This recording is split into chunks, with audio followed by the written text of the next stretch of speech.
pentru că nu întotdeauna avem spații speciale sau materiale cu care să realizăm un compostor. Putem să folosim anumite tehnici care sunt până la urmă la îndemâna tuturor, și anume folosirea sacilor reciclați.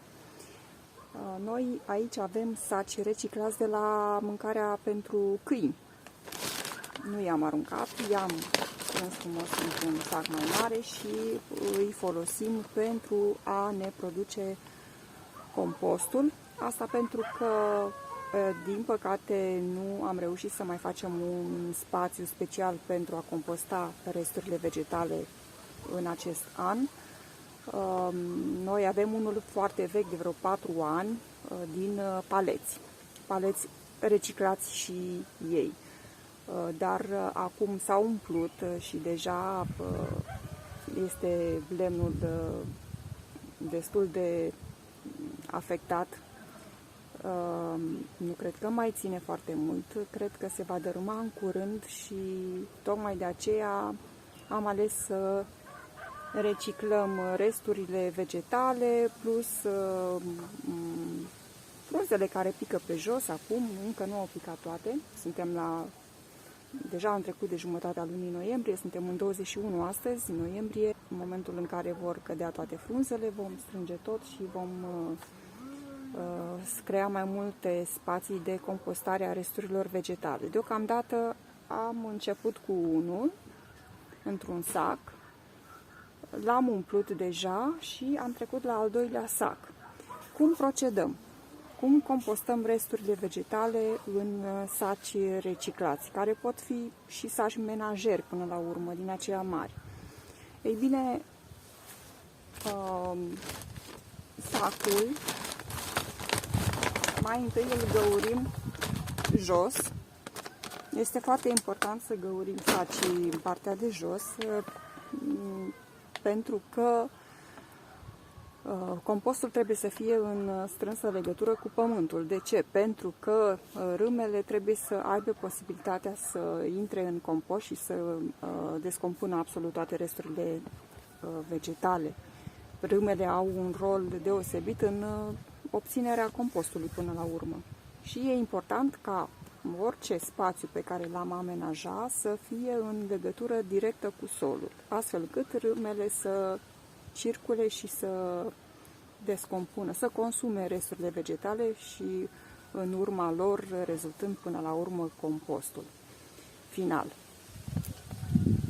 Pentru cei care nu știu ce este acela un compost, e bine, compostul este un îngrășământ natural obținut în urma descompunerii resturilor vegetale, care pot fi umede sau uscate, resturi de la bucătărie, deșeuri menajere, resturi care rămân în urma curățeniei de toamnă în grădină, frunze uscate și așa mai departe. Apoi, important este să facem un raport între partea umedă și partea uscată. Am mai spus și în videoclipurile trecute că trebuie ca partea uscată să fie mai mare, mă refer la cantitate, comparativ cu partea umedă. Adică frunzele să ocupe un spațiu mai mare în spațiu de compostare. În cazul nostru, sacii reciclați. Și cum procedăm? Noi acasă, în casă, avem o găleată în care noi strângem în cursul zilei toate resturile care rămân la bucătărie. După care venim cu acea găleată în grădină și începem și compostăm aici în saci. Asta până când vom reuși să facem un alt spațiu de compostare. În cât timp se obține un astfel de compost, pentru că am primit întrebări referitoare la acest aspect, eu am mai spus, în funcție de temperatură, în funcție de raportul pe care noi îl facem de parte uscată și parte umedă și în funcție de ce mai adăugăm în compost, pentru că dacă noi adăugăm un accelerator de compostare, cum ar fi urzica sau apa în care spălăm sau fierbem orezul, acestea două sunt foarte bune acceleratoare de compostare, dar nu se limitează doar la asta. Putem să adăugăm, spre exemplu, în saci apa în care spălăm legumele și fructele sau în care fierbem legume, orice care ne rămâne la bucătărie. Atâta timp cât nu conține sare, bineînțeles, pentru că sarea afectează microorganismele. Putem să adăugăm din când în când, astfel încât să se creeze o umiditate nu prea mare, pentru că dacă iarăși compostul este prea umed, dăunează bacteriilor benefice și atunci trebuie un echilibru între nici prea puțin, dar nici prea mult. Deci trebuie un echilibru. De asemenea, putem, spre exemplu, ca să obținem un compost mai rapid, evident, avem nevoie de o anumită temperatură. Dacă afară este foarte frig, dacă e ger, compostul se obține foarte greu.